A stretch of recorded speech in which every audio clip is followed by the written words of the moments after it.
Do you remember? I want to give you a chance to tell all the stories that you had come to mind. So I want you to be able to do that. Yeah. And you know, because you may have some that are important that you share. But it's in the Driver 8 book. When we won at Richmond. Yes. And we come in the victory lane. Remember that? I remember it very well. So I don't remember it as well, but I do know what happened because it's in the book. But we win we won. This is our second win. Second, yes. We won at Texas a couple weeks ago, and I passed Dad and Terry Labonte, I think, or just Dad. I passed Dad late in that race. He got 2 tires, and we got 4. Stewart had been dominating the race, and me and him had contact on pit road that hurt his left rear tire, and he had to come back down pit road and lost the track position. We had a late race to the finish, and we ended up winning the race and holding off Dale Jarrett and Terry Labonte very close. They were closing in. Mm-hmm. We get to victory lane, and we won our second race. I mean, I'm a rookie. We're ecstatic. Everybody's bonkers. Yeah. We'd won at Richmond before, so this is a track that we were real happy with. And I get to victory lane, and did I grab you and tell you who did I? Yeah. How did that happen? You just went wide as a sheet. And so I didn't know what was going on, but I knew something was going on. And I think you kind of grabbed me, and then Joe Glenn from Budweiser was another guy that worked with us.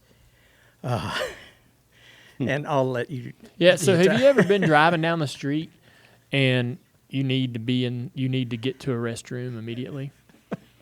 Like, sure. Or have you ever, say you're doing a podcast and you're like, I got to stop. I've got to go to the bathroom. So I didn't feel it till I got out of the car. I get out of the car and like, I need a restroom now. Yeah. This is happening. I think you did the leap into the guys, and Yeah. then it was like, Oh yeah. And then I he shook left? something yeah, loose. I can't. Yeah. You're like, And I can't do this. So there's the interview that's getting ready to happen. Yeah. And the hat dance and all that. And I'm like, Jade, I got to use the bathroom bad. You got to find me one right now. And Jade turns to a guy. Luckily, there was somebody really close. They're like, right around the corner. Yeah. It was right around the corner. There's a bathroom. So I'd leave. And everybody's still looking at me, cheering. Like we had just got there, jumped out of the car, and everybody's like, yeah. And you're kind of in the middle of you're the focal point of what's happening in that. And I walk out I could feel everybody watching me as I left Victory Lane. And I just left without saying a word. And so Jade's standing there, and I don't know what you do. I think I just said, he'll be right back. We'll be back after these messages. Like 5 minutes later, I come bopping back in there. Yeah. Yeah, you were all good. Fully then. relieved. And We can do the hat dance now, Yeah. everybody. we carried on. Bring it on. I think we post-race interview and all that for TV and everything waited. I can't remember about TV, but I know everything else did. God, So, that sucked. everybody was cool. Well, I'm just saying the feeling sucked. Yeah. Oh, that I yeah. had. Yeah. Yeah. What other things have you remember back at that time that you think fondly of? I mean, I think fondly of the whole time. I've worked with drivers through the years who their only interest is racing. They only want to talk about racing, which is fine, which is cool. But as a PR guy, that made my life rough. What do we talk about? The benefit of working with Dale, every 6 months you had a great new hobby or a new interest. Yeah. That hasn't changed. So, hey, all right, this time he's building RC cars, Yeah. and so we could do interviews about that. Oh, he got a boxing ring from Budweiser, so we did interviews about that. That's right. You were always interesting and new and had interesting things about your life outside of you driving that Budweiser car. Yeah. So it made my life vastly easier. And so that comes to mind in retrospect, thinking of all the drivers I've worked with for years and years. And so I give you full credit for having an interesting life and being an intelligent guy that didn't only think about racing. Yeah. So, Hey, do y'all remember when Dale agreed to be in some dude's wedding? And then the dude ended up being like an like on the run from police. Really? And we got called from like the FBI. Do you remember this, Jade? Vaguely. I remember it became bad news pretty soon after. This should joggle your memory, maybe. You met a guy in a bar, and he tells you, hey, this is my fiance. We're going to get married and, whatever. And you're feeling good. I don't remember what bar it is. Maybe it was at Daytona. And you say, hey, you should get married at Atlanta Motor Speedway. That should be what you do. Yeah, start and finish so he's like, love it. Will you be in it? And you're like, of course. You'll be my best man. And you're like, I'd be honored. And so I remember at Atlanta, which would have been this would have been my 4th or 5th race ever with you guys, right? Yeah. And so there we are, taking him to Victory Lane. And here he is. I mean, there's a picture of it somewhere. And he's the best man at this guy's wedding. Fast forward a couple months, we're getting a call from an FBI going, hey, or maybe it was this guy's brother or sister or something like, have y'all seen him? And we were like, no. And they're like, well, we don't even remember his wanted. name. He's wanted. He's wanted by the police. And we were like, hey, look, no, keep us out of it. Do you remember this at all? I remember it vaguely. I don't remember the FBI necessarily, but oh God, in my time working with you, we met. I mean, talk about the widest spectrum of humanity. We met future presidents. We met, corporate leaders, superstars in boxing or sports or music. And then we also met like folks that are at the other end of that spectrum. Right. It was always crazier. It was always, you had to kind of be ready to be flexible at any moment because you never knew what was to come. So that's a good way of putting it. It's like there's so much you can pack into one person's life that like even stuff that you would remember if it was anybody else, like this was just a Tuesday, in this world, right? It was it's just something you got to expect anything, right? Yeah. And that was the way I remember that. Yeah. And then Mike Wallace was something I wanted to ask you about. Yeah. So that was now I'm working for you, and Mike Wallace wants to come do a piece. And much like you guys were joking with me how I cite Jimmy Spencer's punching of Kurt Busch as being a significant career step, right? Yeah, yeah. But like in that Mike Wallace deal, correct me if I'm wrong. This is how I remember it. We did one interview at Daytona. I don't remember if we had a second interview lined up, but he got burned in a sports car crash that led Mike Wallace to come to Mooresville. Yeah. Do I have that right? Yeah, that very right. And something that might have been that certainly was a negative situation, certainly for Dale, where he's getting burned in a sports car crash, ended up being a huge deal when you got Mike Wallace, legendary newsman coming to Mooresville, North Carolina to spend several days, with Dale. And somebody just recently referenced that. In fact, it was a Jordan guest on Taylor. Jordan Taylor last week even remembers watching that episode where Mike Wallace came out of the bathroom and said, dating for dummies. What can you tell me about dating, dummy? I remember him saying that. That was at the old shop. I remember that so vividly. First of all, you and Mike got along great. It was kind of like with Torre. It was like this instant, not relaxation, but you just kind of hit it off. But you got to talking about the crash, and you got to talking about the feeling of your dad being there. You had never shared that, certainly not with me. Right. So I most interviews I kind of know where things are going, and that one I'm like, oh my God. To be clear, Dale says he thinks that his dad might have pulled him out of the car. Yes. To save his life. That's what you said. Yeah. And nobody. Yeah. And I remember I'm sitting next to you, and we were like, "Did you?" Yeah. You know that? I didn't know. Has he said that to you? No. Wow. Yeah. That was one of the interviews where it was a moment where I was taken aback. So that was, it was really powerful. Yeah. I remember that interview, and I remember saying those words, and I remember feeling pretty confident in my thoughts about that. And I couldn't, for whatever reason, when we had that wreck at Sonoma, I was awake and aware, but do not remember any of it. Right? It's like this. So absolutely remember spinning out of control and hitting the wall. I remember looking down and seeing the fire coming up out of the seat. It was like the fire came out from under the seat because the fuel tank was behind the seat, like right behind it. The left rear tire had went forward and broken some of the filler neck and all those other, and the fuel cell itself. And so it's like I look down and the fire comes up through my lap and into my helmet and like was in front of me in between my helmet and my visor. And I was like, holy crap, it's the hottest thing ever. I mean, you get next to a fire, you get next to a fireplace or a lit flame, and you're like, oh, you think you get an idea of how hot a fire could be or would be, or how hot being on fire might be.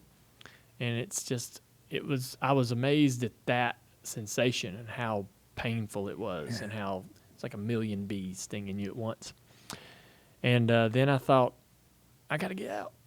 It dawned on me. It took me like a second to realize, like, oh hell, how do I get out? Like, I know how to get out of my race car, but this car, I don't know how to get out of it. There's the window net hooks differently. I don't know how to get the door open, and as soon as I went to reach for all that stuff, it was gone. Like the window net was gone. The door, the window net was knocked down somehow. And so I start pulling myself out of the car, and then that's the last thing I remember. Is like getting like moving to do that. Yeah. And then I don't remember another thing until I was in the infield care center on the board, and Max Pappas and Borisette are standing over the top of me with this nurse, and she's sticking morphine in my leg. Oh, man. And I'm screaming like it hurts, and she's like, I'm looking at it. It's not that bad. I'm like, I don't care what it looks like. This is hurting. Yeah. You got to do something. And I'm like grabbing them by the collars going, tell her. And Boris is looking at that lady going, do something.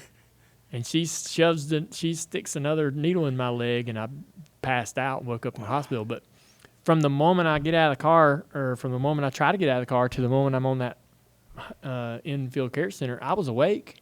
I was coherent, awake, talking. There's pictures of me sitting on the tailgate of a pickup truck. Wow. Having gotten out of the car, there's a picture of me sitting on a corner worker's truck tailgate, 20 foot from the car. But I don't remember none of that. Wow. But and I don't know why. Like I must have been some kind of weird shock or something. Yeah, it was weird. And whenever the Bud car was on track, I was required to be there, but that was a Chevy deal. So I was at home. Mm-hmm. A friend of mine calls. First of all, he's okay. And I'm like, what? Yeah, we just airlifted Dale Jr.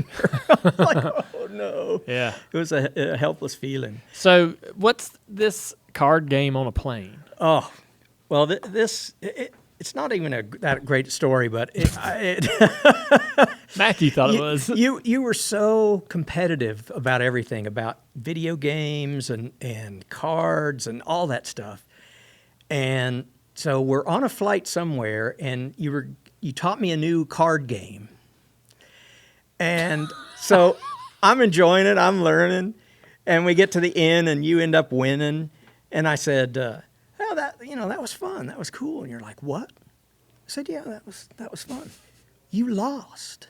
I'm like, well, yeah, but I learned a new game. How can it be fun if you lost? Like, you were really serious, like in my face. Like, what? You can't have fun if you don't win. And that was always like you'd play video games, and then you'd be like, here, come on, try this. And I'm not a video game guy, and you would laugh your ass off when I'd get just killed or whatever it was. I remember that. But you didn't believe me that I had fun learning a new.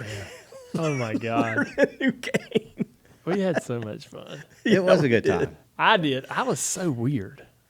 Yeah. Yeah. You had your moments. I did.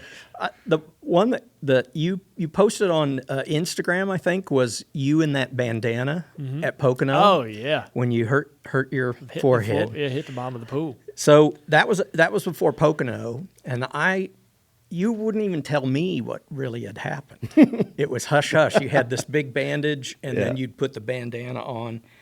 So we kind of didn't tell any of the media or anything that you had a big scar underneath there. And we came back to the hauler one day, and, the hauler was mirrored on the back so you can look out, but people can't look in.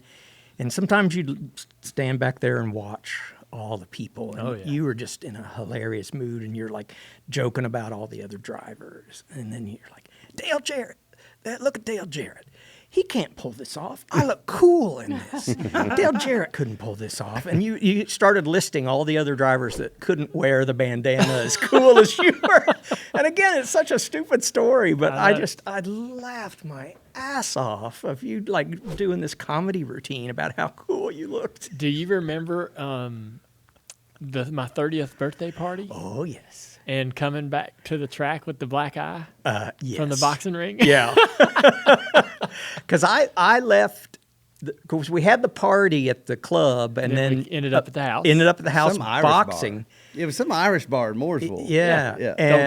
Double door. Yeah.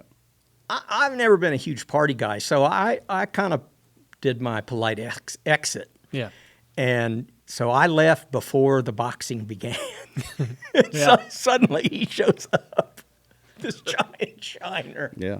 Yeah. And was it Ross Coleman, the bull rider, that did it? Well, so it was about 3 or 4 o'clock in the morning, and Arturo Gatti, the boxer's with me, and I was a huge fan of his, and I'm thinking, I always used to say, if you meet, if anybody, a sports star ever comes to your house or you're ever around them, man, and you get a chance to throw football with Dan Marino or something, you got to do it, right? You try not, because I was always chicken out on things, and I'd be like, So if I got a boxing ring and I get a boxer here, I'm going to ask for some lessons.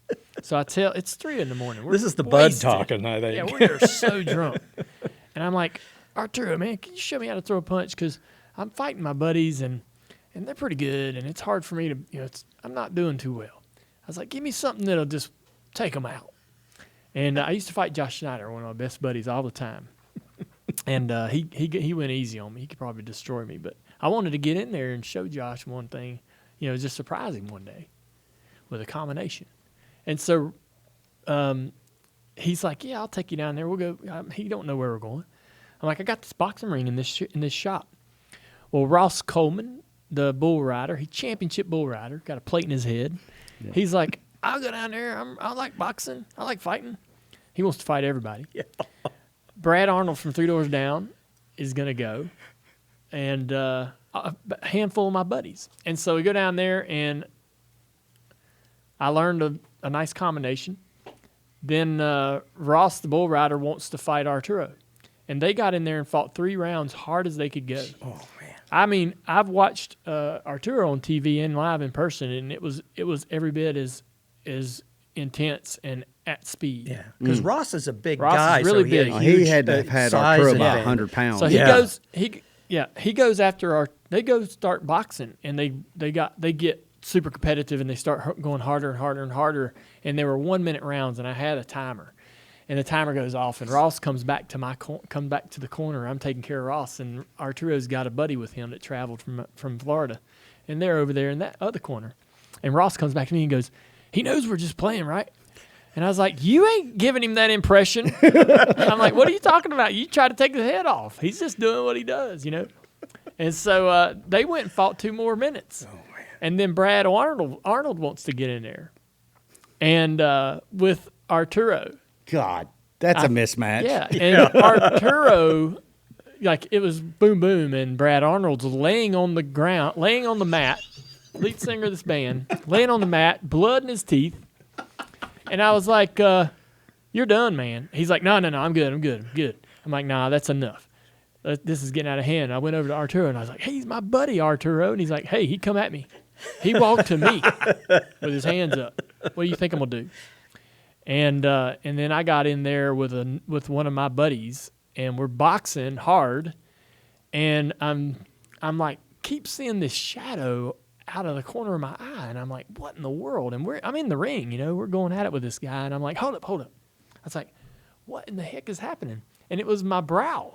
It had swollen up and was protrude. It was out here by like an inch, and that was the shadow I was seeing. And it was like, I went and looked in the mirror. I'm like, holy shit, like I got a swollen head, and it turned my eye goes black and all around. And we go to the race the next weekend. You couldn't put a patch over that. Yeah. So There's a picture on the internet. no, we got the picture. Yeah. I'm sure It'll be in the TV show. It's cool, man. it could be found. We had a lot of fun. All right, guys, I know a little bit about cars, so believe me when I tell you that Tire Pros, they're the real deal. They've got great people, great service, and they can take care of all your automotive maintenance needs. Plus, they're a sponsor of this show, so you know they got great taste in podcasts. So check out Tire Pros. Follow them on Facebook and tell them that I sent you.